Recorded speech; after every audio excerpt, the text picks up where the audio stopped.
Hi everyone, स्वागत है आप सभी का हमारे लर्निंग ग्रुप चैनल पे। आज की वीडियो का फर्स्ट क्वेश्चन है आपके पास, राष्ट्रीय अध्यापक दिवस कब मनाया जाता है। हर वर्ष 5 सितंबर को राष्ट्रीय अध्यापक दिवस जो है वो भारत में सेलिब्रेट किया जाता है। राष्ट्रीय अध्यापक दिवस क्यों मनाया जाता है और किनके जन्म दिवस पर यह मनाया जाता है, इसके बारे में थोड़ी डिटेल जानकारी आपको होनी चाहिए। तो चलिए इसको डिस्कस कर लेते हैं। भारत में हर वर्ष 5 सितंबर को अध्यापक दिवस मनाया जाता है। भारत के दूसरे राष्ट्रपति डॉक्टर सर्वपल्ली राधाकृष्णन के जन्म दिवस पर यह दिवस मनाया जाता है। डॉक्टर सर्वपल्ली राधाकृष्णन, इनका नाम आपको याद रखना है, और भारत के ये दूसरे राष्ट्रपति भी थे। भारत के पहले उपराष्ट्रपति और दूसरे राष्ट्रपति ये रहे हैं। राष्ट्रपति के रूप में इनका कार्यकाल रहा है 1962 से लेकर 1967 तक। आंध्र प्रदेश में इनका जन्म हुआ था 1888 में, और 1984 में इन्हें भारत के सर्वोच्च सम्मान भारत रत्न से सम्मानित किया गया था। ये सारी डिटेल आपको पता होनी चाहिए। एक और इम्पोर्टेंट क्वेश्चन, विश्व अध्यापक दिवस जो है वो हर वर्ष 5 अक्टूबर को सेलिब्रेट किया जाता है। राष्ट्रीय अध्यापक दिवस 5 सितंबर को और विश्व अध्यापक दिवस जो है वो 5 अक्टूबर को सेलिब्रेट किया जाता है। दोनों को आपने याद रखना है। नेक्स्ट देखिए, हाल ही में किस राज्य की विधानसभा ने एंटी रेप बिल पास किया है। ये रेप बिल पास किया गया है पश्चिम बंगाल की विधानसभा द्वारा। सी ऑप्शन इस क्वेश्चन का सही उत्तर है। क्या है इस बिल में, थोड़ा डिटेल से जानते हैं। इस बिल को अपराजिता महिला एवं बाल विधायक 2024 का नाम दिया गया है। अपराजिता बिल भी इसे कहा जा रहा है। क्या है इस बिल में? इस बिल में रेप करने वाले या हत्या करने वाले दोषियों को फांसी की सजा का प्रावधान है। उन्हें फांसी की सजा दी जाए, ऐसा इस बिल में कहा गया है। चार्जशीट जब दायर की जाए तो उसके 36 दिनों के भीतर ही सजा का प्रावधान किया गया है इस बिल में। और जब कोई दुर्घटना होती है ऐसी, तो 21 दिनों में ही उसकी पूरी जांच करनी होगी।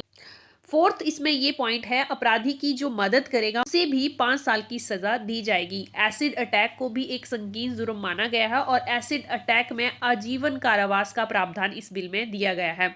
अब इस बिल को अगर कानून बनाना होगा तो क्या स्टेप्स होंगे और कैसे इसे कानून बनाया जा सकता है, क्या मुश्किलें इसे कानून बनाने में आएंगी, थोड़ा वो देखेंगे।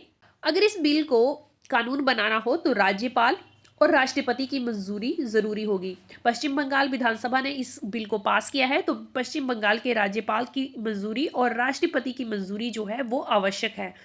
इस विधेयक को अगर कानून बनाना है तो इसमें क्या मुश्किलें आएंगी। एज एग्जाम्पल देखिए, 2019 में आंध्र प्रदेश दिशा विधेयक और 2020 में महाराष्ट्र शक्ति विधेयक, ये भी रेप के केसेस में मौत की सजा से रिलेटेड थे और इन्हें भी विधानसभा द्वारा पास किया गया था। पर किसी भी राष्ट्रपति ने अभी तक ऐसे विधेयक को मंजूरी नहीं दी है, तो इस विधेयक को भी कानून बनने में मुश्किलें हो सकती हैं। चलिए नेक्स्ट क्वेश्चन देखते हैं।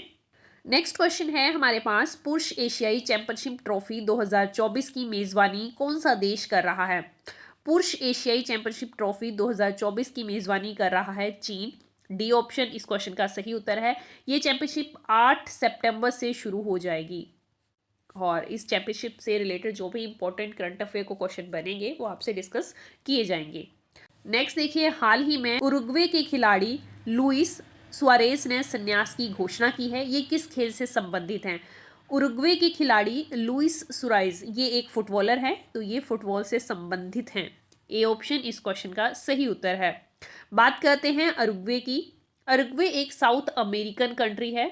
इसकी कैपिटल है मोंटेवीडियो बाटे और करेंसी है यहाँ की पेसो। लुइस सुआरेज ये देश के सफल स्ट्राइकर हैं और देश के लिए सबसे ज्यादा गोल करने का रिकॉर्ड भी इन्हीं के नाम पे है, और हाल ही में इन्होंने अपनी राष्ट्रीय टीम से संन्यास लेने की घोषणा की है। नेक्स्ट क्वेश्चन देखिए, राष्ट्रपति द्रौपदी मुर्मू द्वारा कितने वर्ष के लिए भारत के 23वें विधि आयोग का गठन किया गया है। हाल ही में विधि आयोग का गठन राष्ट्रपति द्रौपदी मुर्मू द्वारा किया गया है। ये कौन सा विधि आयोग है? 23वां विधि आयोग है। ये भी आपको याद रखना है।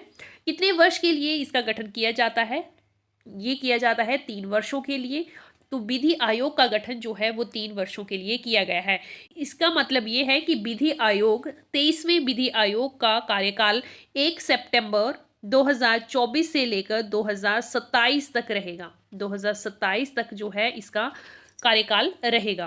नेक्स्ट नेक्स्ट देखिए, हाल ही में बिसलेरी ने बेहतर अपशिष्ट प्रबंधन के लिए किस राज्य के साथ साझेदारी की है? बेहतर अपशिष्ट प्रबंधन के लिए बिसलेरी ने हाल ही गोवा के साथ साझेदारी की है। सी ऑप्शन इस क्वेश्चन का सही उत्तर है। क्वेश्चन रिलेटेड है गोवा से, तो चलिए मैप में देखते हैं गोवा को। गोवा भारत का सबसे छोटा राज्य है। ये साझेदारी ग्रीन गोवा समिट 2024 के दौरान की गई। गोवा की राजधानी पणजी है। यहाँ के मुख्यमंत्री हैं प्रमोद सावंत और राज्यपाल हैं श्रीधरन पिल्लई। गोवा से related other important current affair, Goa की विधानसभा द्वारा हाल ही में एसटी आरक्षण के लिए विधेयक पेश किया गया है। गोवा शिपयार्ड लिमिटेड ने त्रिपुट युद्धपोत लॉन्च किया है। इतना जो है रिलेटेड आप गोवा के बारे में याद रखेंगे। चलिए नेक्स्ट क्वेश्चन देखते हैं।